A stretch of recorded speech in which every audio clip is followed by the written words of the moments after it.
All right, Officer Benjamin Urquizu, sorry to hear what happened with you and your job in the last 2.5 years, your tenure. Tell me what happened when you opened the door into the East Wing yard area. Let's just entering that unit already.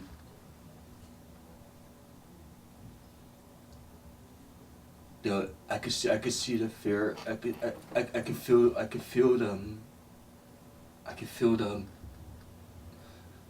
like you could you know, you have that inner feeling when you walk into a place and you know something's not right, and you feel already endangered with the lack of manpower that we have there. And you only have one other officer with you. As I was already going down, already as I was in there, just you cannot go down range with multiple inmates out. You cannot conduct what you're supposed, like your head counts and stuff like that, because you have multiple things going on at one time. And your best bet is to make sure that you and your other officer are good, and you're going around just the outer range, checking. But you can't go down. You have inmates out. You have movement. And the top of, you have a nurse come in. You gotta get individuals that need to be told about fasting. Finally, after a while, of feeling scared and worried, you have a couple other officers come in. So you're like, wow, okay. At least I got eyes on. Already that transport officer has one inmate that's already restrained. So that allows you to go down. But still, you have inmates out, limited space, and just going down, you're already scared. But you try not to show it. You try not to show it because that's the training you received and all that. But regardless, I don't care who you are, no matter how much training you have, just being around inmates that are out at that caliber, in that area, at that point in time, with that vibe going on inside, it's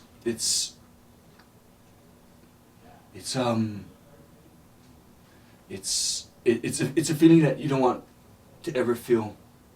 You're terrified. Yes. I don't care. I'll admit it. I was terrified, but I went down. As I was making my way down, I finally reached his cell. You could see there was no sign of him. Already I already know there's 7 individuals. Some in front of me, some behind me. I'm only counting 7. There should be 8.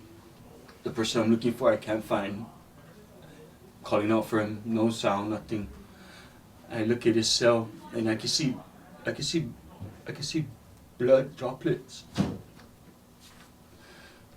Right before I'm about to check the yard, I can hear what sounds like hard breathing, gurgling. I open that, maybe about arm's length, and I'm holding that door and I'm shaking because I could see an individual who was unidentifiable, hold tight, and I can't do nothing. So now I'm scared, I'm worried, I got inmates behind me, I'm by myself, I'm down there. I take the range keys and I tuck them in my pants. And I take my cell phone and I put it and I say, Lord, in my head, if it's my time, then so be it. Let it be so. And I love my family. And I close that and I get myself together because I can't let them see that I'm scared. And I tell myself, we gotta get out and we need backup and help. It's okay. If he doesn't want to go in his car, run. Never mind, can't find it. I closed that door. But that's what you said. I had to. I had no choice. The inmates, I can't really see faces now. Everything's a blur. My main thing is, I got the keys. There's a civilian out there. There's officers out there, but they don't know what's going on. They can't see what I see. I get myself out, I secure the range, and then I start letting everyone, I let them know, lockdown, get help.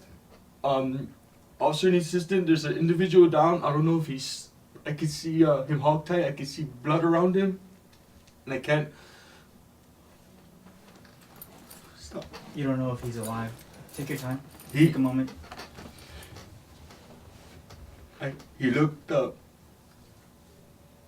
All you hear is this, and I couldn't do nothing but get myself out, and then went back down. When the nurse came in, I went down with me after we secured.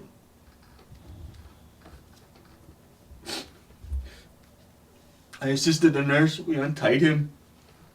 The towel in his mouth, the towel around his neck, broken sticks. His hands tied, his legs, his ankles tied.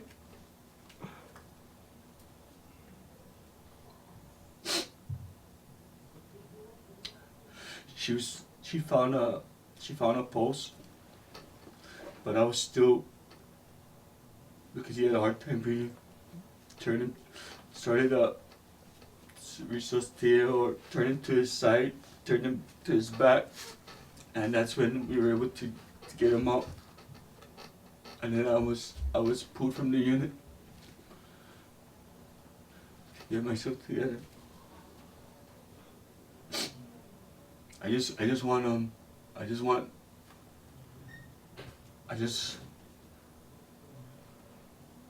glad that nobody else got hurt. It's unfortunate, and I know what that father's feeling. A father of two, a serviceman who's been downrange before. How would you describe, with all the experience you had, how would you describe that scene if you were just describing a sentence or a word? Horrific. Terrible.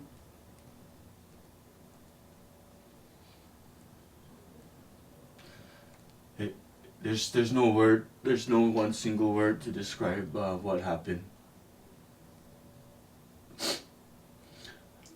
All I know is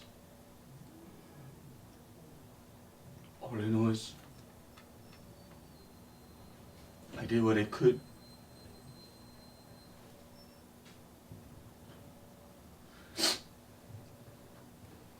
And I just hope that whoever or how that happened to him, that justice will come to the family of that victim. I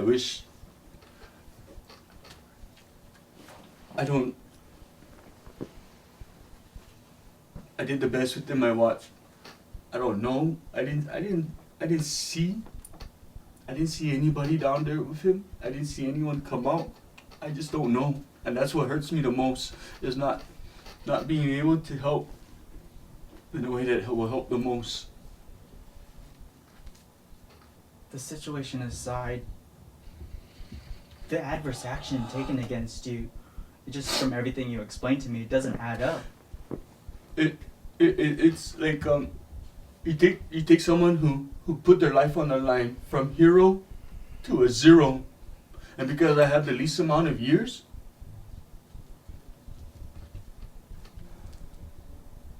action was taken on others. Why couldn't it have been done for the one who put his line on who put his life on the line, and then have everything taken away? I have nightmares still. I have nightmares. And I remember when I untied him and he opened his eyes and he looked at me. I said, just hanging there.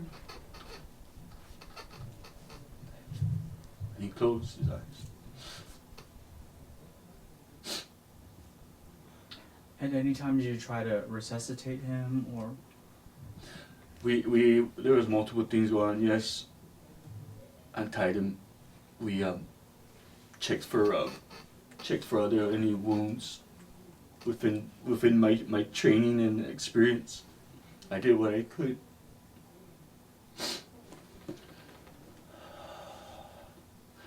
I was really shaken up.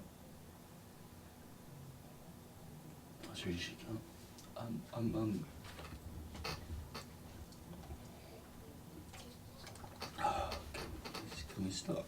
Yeah. Whenever you're ready. Take your time, man.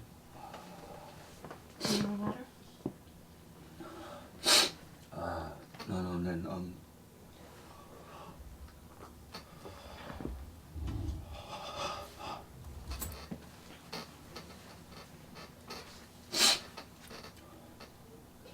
You gotta focus though. Okay? I'm picturing him right now. I know.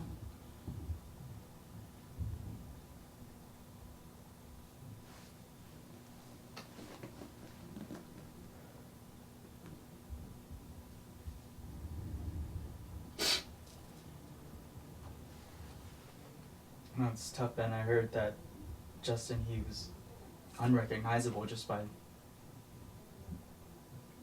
what I heard.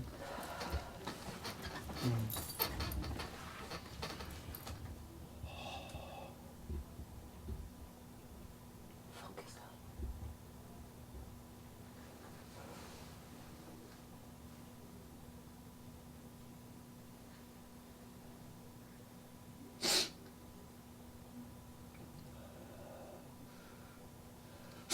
You gotta wipe the tears. You can.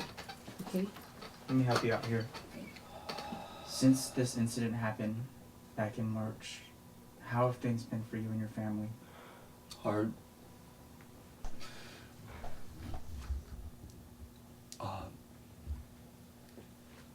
I was first put on admit leave with no pay, then put on admit leave with pay, and then they terminated me during my daughter's promotion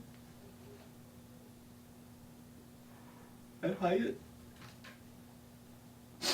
I depleted my savings already. I have nothing.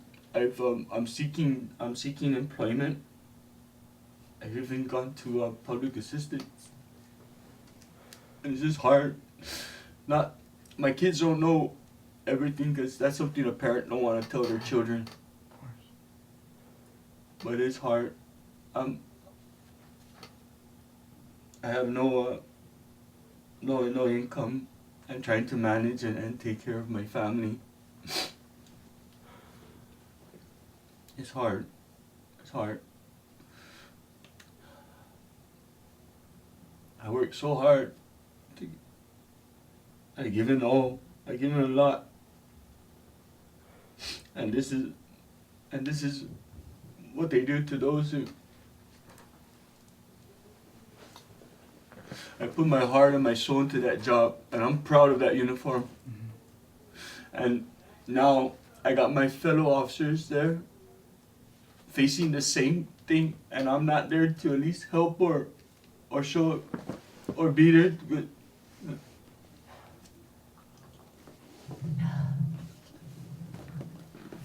No. Take your time, man. But obviously, since that time, there's, for myself too, just covering the story, the feeling of fear, all those involved in this, even if they're locked up, they know people on the outside. And then just hearing your name involved in this case, I hear that, there's a concern of safety for you and for your family. Yes. Do you want to speak to that? I feel that because of misinformation being put out there, that it could hurt my family or what, but I feel strongly that no harm will come to my family or my loved ones because I did the right thing. I did what I could, and I can't give names or say anything about anybody because all I saw and all I did was already told. Names being given out over the air or media or what, that's false. Because the truth of the matter was, I was down there. I was the one who was down there. And not one individual that I see